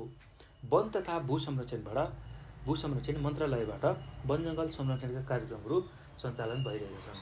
वन जङ्गल संरक्षण कार्यक्रम चाहिँ वातावरण संरक्षणको महत्त्वपूर्ण कार्य हो। यसको संरक्षणको लागि सामुदायिक वन कार्यक्रमहरू सञ्चालन भएका छन्। यसका लागि पनि नीति नियमहरू बनेका छन् र यसरी विभिन्न क्षेत्रहरूबाट सञ्चालन भएका वातावरण सम्बन्धी कार्यक्रमहरूले वातावरण संरक्षणका प्रयासहरू निरन्तर रूपमा चाहिँ भइरहेको छ। ल त्यही कुरालाई लेख्न सक्नुहुन्छ। अब त्यस्तै फोहोर मैला व्यवस्थापनमा के लेख्न सक्नुहुन्छ भने तपाईहरुले फोहोर मैला व्यवस्थापनले वातावरणमा सकारात्मक र दीर्घकालीन संरक्षणमा मद्दत मिल्दछ। घरबाट निस्कने फोहोरलाई हामी घरमै तह लगाउन सक्छौँ। प्रत्येक दिन घरबाट निस्कने फोहोरलाई कुहिने नकुहिने फोहोरका रूपमा छुट्याएर कुहिनेलाई कम्पोस्ट मल बनाउने र त्यसलाई करेसाबारी एवं खेतबारीमा प्रयोग गर्ने र उर्वरा शक्ति बढाउन सक्छौँ भने नकुहिने फोहोरलाई पुनः प्रयोग गरी त्यसलाई चाहिँ प्रशोधन गरेर हाम्रो पर्यावरणलाई स्वस्थ बनाई चाहिँ पर्यावरणीय वातावरण संरक्षण गर्न सक्छौँ। ल त्यही कुरा हामीले लेख्न सक्छौँ है त। ल अब यो पछि हामी अर्को प्रश्नमा जाउँ। प्रश्न नम्बर 23 मा के छ भन्दाखेरि ध्वाँसे चितुवा दुर्लभ हुँदै जानुका 3वटा कारणहरू र संरक्षणका 4 उपायहरू लेख्नुहोस् भनेर सोधेको छ। ल अब यसको उत्तर पनि म भनिदिन्छु, तपाईहरुले लेख्न सक्नुहुन्छ। एकदम सजिलो छ, त्यस्तो गाह्रो केही पनि छैन। ल ध्वाँसे चितुवा दुर्लभ हुँदै जानुको 3टा कारणमा पहिलो कारण के हो भन्दाखेरि जथाभावी वन जङ्गल विनाश हुनु। त्यस्तै दोस्रो कारणमा पारिस्थितिक प्रणालीमा ह्रास आउनु र तेस्रो कारणमा चोरी सिकारी तथा पैठरी हुनु। ल यति कुरा तपाईहरुले लेख्न सक्नुहुन्छ। अब ध्वाँसे चितुवा संरक्षणका लागि 4वटा उपायहरू हामीले लेख्नुपर्नेछ र पहिलो उपायमा के गर्न सकिन्छ भन्दाखेरि यिनीहरूको चोरी सिकारी नियन्त्रण गर्ने। त्यस्तै दोस्रो बुँदामा के लेख्न सकिन्छ भने प्राकृतिक वासस्थान तथा वातावरणको संरक्षण गर्ने। त्यस्तै तेस्रो बुँदामा के लेख्न सकिन्छ भने दुर्लभ पशुपन्छी सम्बन्धी बनेका नीति नियमहरूको कडाइका साथ लागू गर्ने र दण्ड सजायको पनि व्यवस्था गर्ने। त्यस्तै अर्को बुँदामा के लेख्न सकिन्छ भने यिनीहरूको संरक्षणका लागि स्थानीय सहभागिता गराई संरक्षणबाट हुने फाइदा, जोगाउन अपनाइने उपाय र दुर्लभ हुनुका कारणको बारेमा जानकारी एवं जनचेतना बढाउने भनेर लेख्न सक्नुहुन्छ है त। ल अब यो पछि हामी अन्तिम प्रश्नमा जाउँ। अशिक्षा र अज्ञानतालाई नेपालको एक प्रमुख स्वास्थ्य समस्या मानिन्छ, यसलाई व्याख्या गर्नुहोस् भनेर सोधेको छ। ल अब यसको पनि उत्तर म भनिदिन्छु, तपाईहरुले ध्यानपूर्वक सुन्नुभयो भने सजिलै यसलाई लेख्न सक्नुहुन्छ है त। ल अब यसको उत्तरमा के लेख्न सकिन्छ भने अशिक्षा र अज्ञानतालाई नेपालको एक प्रमुख स्वास्थ्य समस्या मानिन्छ। स्वास्थ्य शिक्षाको कमी नै नेपालको प्रमुख स्वास्थ्य समस्या हो भनेर हामीले सुरुमा लेख्न सक्छौँ है त। त्यसपछि के लेख्न सकिन्छ भने स्वास्थ्य शिक्षाको प्रचार प्रसार राम्ररी र प्रभावकारी हुन नसकेर अशिक्षित जनसमुदायमा अन्धविश्वास र कुरीति बढ्नाले स्वास्थ्य समस्या जटिल बनिरहेको छ। अधिकांश नेपालीहरू स्वास्थ्यको महत्त्व र यसको ख्याल राख्ने तरिकाबारे सचेत छैनन्। उनीहरूको खाद्य परिकार, सांस्कृतिक चालचलन त्यस्तै कामको पद्धति, आचरण आदि स्वास्थ्य अथवा स्वस्थ मैत्री अथवा हाम्रो जुन स्वास्थ्य छ त्यो मैत्री छैन। धेरै मानिसहरू अन्धविश्वासी छन् र आफ्नो स्वास्थ्य नाश गरिरहेका छन्। स्वास्थ्यको ख्याल नगरी अनावश्यक मात्रामा उपवास गर्ने गर्छन् र खाद्य परिकार पकाउने शैली पनि उपयुक्त खालको छैन अथवा हुँदैन। वैज्ञानिक पद्धतिमा विश्वास नगर्ने जस्ता व्यवहारले बिरामीको स्वास्थ्य नराम्रोसँग असर पुगेको हामी पाउँछौँ। त्यस्तै नेपाललाई अति कम विकास भएको देश मान्ने गरेको पाइन्छ। नेपालमा अशिक्षा धेरै र अशिक्षित जनसङ्ख्या पनि बढी भएको हुनाले यहाँ चेतनाको अभावमा मानिसहरूले आफ्नो स्वास्थ्य र सरसफाइप्रति व्यवस्था गर्छन्। अशिक्षित भएको कारणले बिरामी पर्दा उनीहरू अस्पताल तथा स्वास्थ्य केन्द्रमा नगई परम्परागत झारफुक र धामी कहाँ लाग्छन्। अशिक्षित र अज्ञानी झाँक्रीहरूलाई स्वररोग कसरी नियन्त्रण गर्ने भन्ने वैज्ञानिक पद्धतिको बारेमा केही पनि जानकारी हुँदैन।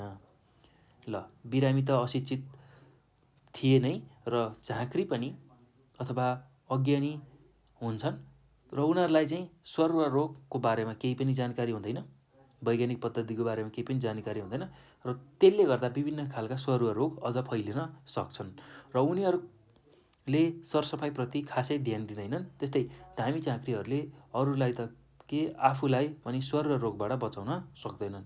अन्यथा स्वररोगको सङ्क्रमणले गर्दा मानिसहरूको ज्यान पनि जान सक्छ। त्यसैले अशिक्षा र अज्ञानतालाई नेपालको एउटा प्रमुख स्वास्थ्य समस्या मानिएको हो भनेर हामीले लेख्न सक्छौँ। अब त्यस्तै यसमा के अझै थप्न सकिन्छ भने स्वस्थ जनशक्ति नै देशको विकासको सूत्रधार भए पनि अशिक्षाका कारण व्यक्तिगत, पारिवारिक एवं सामुदायिक स्वास्थ्य स्थितिमा सुधार नहुनु, रोग लाग्दा धामी झाँक्री र झारफुकबाट उपचार गराउनु र अन्तिम विकल्पका रूपमा स्वास्थ्य संस्थालाई रोज्नुको कारण देशको स्वास्थ्य समस्या एवं चुनौतीहरू घट्नुको सट्टा बढ्दै गएको पाइन्छ। पानी मात्र खुवाएर निको हुने पखाला अज्ञानताको कारणले गर्दाखेरि मृत्युको कारण बनिरहेको छ।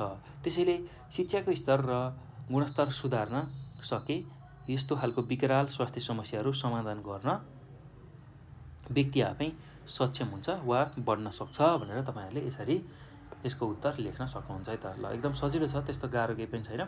अब यो सँगसँगै हामीले 2075 सालको प्रदेश नम्बर 3मा सोधेको प्रश्न र त्यसको उत्तरहरू सबै यो भिडियो मार्फत हेऱ्यौँ, बुझ्यौँ र यसको बारेमा छलफल गऱ्यौँ है त।